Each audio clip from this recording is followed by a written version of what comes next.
Merci. La parole est à Monsieur Frédéric Bocalati pour le Rassemblement national.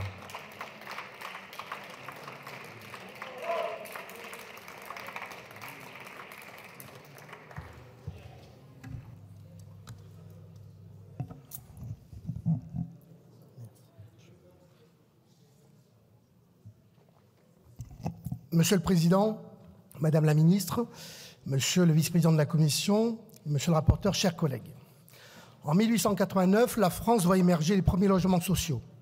Ils représentaient un soutien pour certains, un tremplin pour d'autres, afin de préserver la dignité de tous. Aujourd'hui, plus de 4,2 millions de personnes sont mal logées. 2,7 millions de ménages, parents, enfants, sont contraints à recourir au logement social. Avant d'être vidé par la gauche en commission, ce texte visait à prioriser les travailleurs dans l'attribution de logements sociaux. Cette proposition du groupe LR, nous y étions favorables. Ériger le travail comme critère prioritaire d'attribution d'un logement social, c'est une bonne idée, une idée portée par Marine Le Pen lors des élections présidentielles de 2022.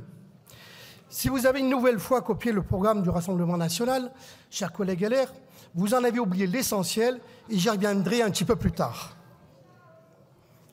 Ne vous énervez pas, ça va bien se passer. Car il est insupportable, chers collègues, de voir que dans notre pays, le travail ne suffit plus pour pouvoir se loger. Certains travailleurs pauvres sont encore contraints de dormir dans leur voiture. Cependant, cette proposition de loi ne solutionnera pas la crise du logement dans notre pays. Il nous faut pour cela encourager et accentuer nos efforts quant à l'accession sociale à la propriété pour tous les Français. Cette proposition de loi ne s'attaque pas non plus aux dérives de la loi SRU relative aux logements sociaux. Car si cette dernière part d'un bon sentiment, sa mise en place et ses modifications au fil du temps ont conduit à un certain nombre de dérives. La loi SRU doit impérativement se reconnecter aux réalités des territoires. Cette nécessité de reconnexion, je l'observe dans certaines communes de ma circonscription. À Saint-Mandrier, où, à ce jour, la loi impose la construction de 403 logements sociaux, alors qu'il n'y a que 86 demandes recensées. Pendant que vous cherchez l'erreur, chers collègues, ce petit village doit payer 125 000 € de pénalité, et nous le déplorons. La loi SRU n'est pas non plus une agence de voyage vers des communes plus attractives. À Bandol, cherchez là aussi l'erreur. 340 familles bandolaises sont en attente de logement social, alors que le CCAS dénombre 2973 demandes au total. La Seine-sur-Mer, qui dépasse actuellement les 20% de logements sociaux, ne peut plus continuer sur cette voie sans accroître la paupérisation de sa population.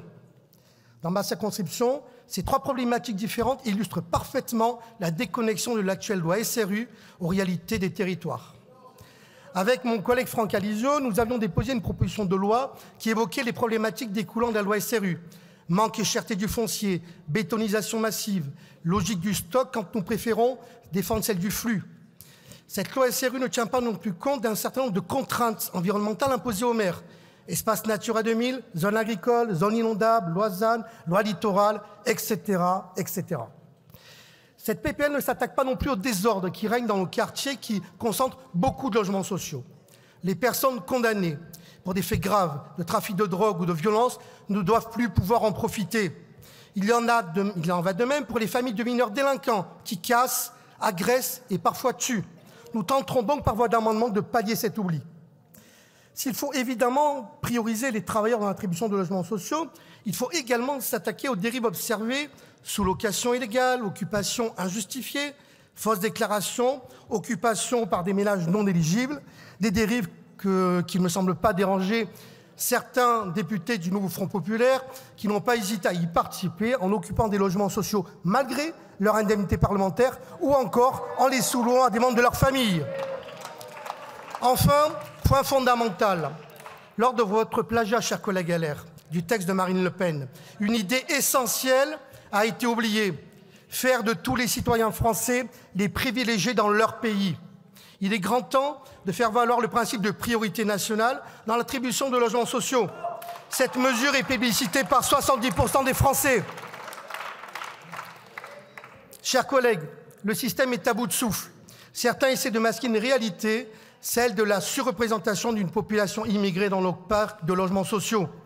Comment expliquer aux Français qui travaillent, cotisent et financent ces logements qui ne pourront jamais en profiter du fait de 50 ans de politique migratoire laxiste et incohérente. C'est une proposition que je défendrai par voie d'amendement, inspirée de la PPL de mon collègue Romain Beaubry, et qui répond directement à l'impact des flux migratoires grandissants sur nos capacités de logements sociaux limitées. En conclusion, nous restons favorables au texte initial et nous veillerons à l'inscription du principe de priorité nationale. Je vous remercie.